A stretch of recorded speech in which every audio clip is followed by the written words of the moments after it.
Concernant le deuxième projet, alors la mesure de la vitesse de propagation VP. Donc concernant le montage pour le cas d'une ligne ouverte, reste le même montage que le premier projet. Alors on a la ligne de transmission, on a un signal à l'entrée et à la sortie on a une ligne ouverte. Alors le câble reste toujours câble ouvert, on n'a pas de charge à la sortie du câble. Donc je relie directement le câble vers l'entrée de l'oscilloscope. Donc qu'est-ce qu'on va faire pour mesurer la vitesse de propagation? Normalement la vitesse de propagation elle dépend de la fréquence, d'accord, dépend de la fréquence et la longueur d'onde. Donc pour nous, qu'est-ce qu'on va faire? On a dans le polycoupé, donc lorsque la ligne de longueur L est ouverte à son extrémité, l'impédance ramenée à l'entrée Zn est minimale pour les fréquences F1 sur 4, F3 sur 4, F5 sur 4. D'accord? Donc nous, on va chercher ces fréquences. Si on trouve les fréquences, on a déjà la longueur d'onde. La longueur d'onde, elle dépend de la longueur du câble. Donc, on peut déduire la vitesse de propagation. Donc, qu'est-ce que je fais? Je passe directement vers le générateur. Je passe vers fréquence. D'accord? Voilà. Je passe, par exemple, après virgule. D'accord? Et j'augmente par un pas, par exemple, de 0,1, de 1,1, 1,2, 1,3 et ainsi de suite.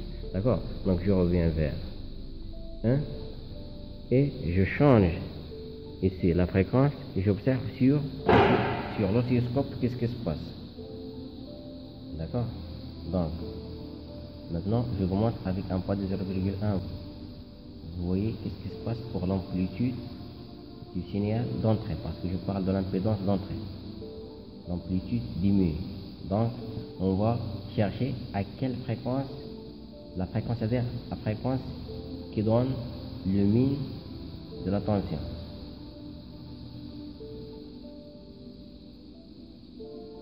Vous voyez maintenant que l'amplitude augmente. Donc, je reviens vers le point min.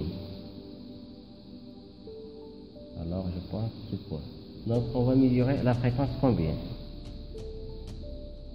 Presque 2,4 MHz. D'accord? 2,4 MHz. Donc, qu'est-ce qu'on va faire? On a la fréquence, la longueur, la première longueur c'est F1 sur plutôt, la première fréquence c'est F1 sur 4. Donc, F1 sur 4 correspond à L est égal à lambda sur 4. L, déjà, la longueur du câble est égal à 25 mètres, donc 25 fois 4, elle nous donne la longueur d'onde. Et puisque j'ai la longueur d'onde et j'ai la fréquence, je peux déduire la vitesse de propagation. Donc la vitesse de propagation est égale à la longueur d'onde fois la fréquence. Donc c'est ça la technique utilisée. Pour le cas d'un court-circuit, je fais le même principe, mais il faut court-circuiter la sortie de la ligne. Donc je vais court-circuiter la sortie de la ligne et je reviens.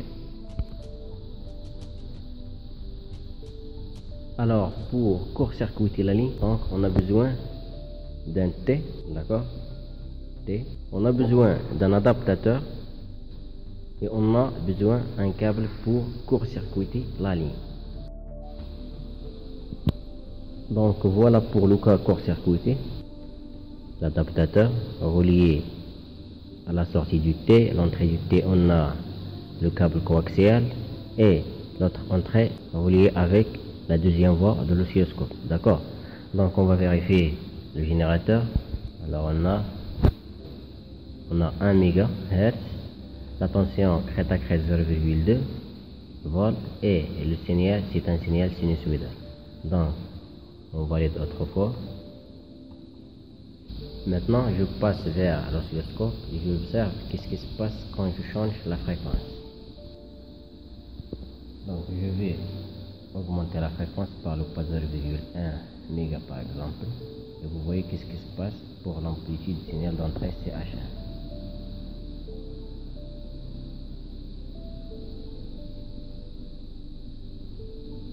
Alors voilà, l'amplitude diminue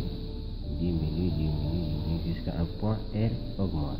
D'accord? Donc on prend la fréquence du point changement Z', c'est-à-dire la tension mi. Donc on peut dire que ce point.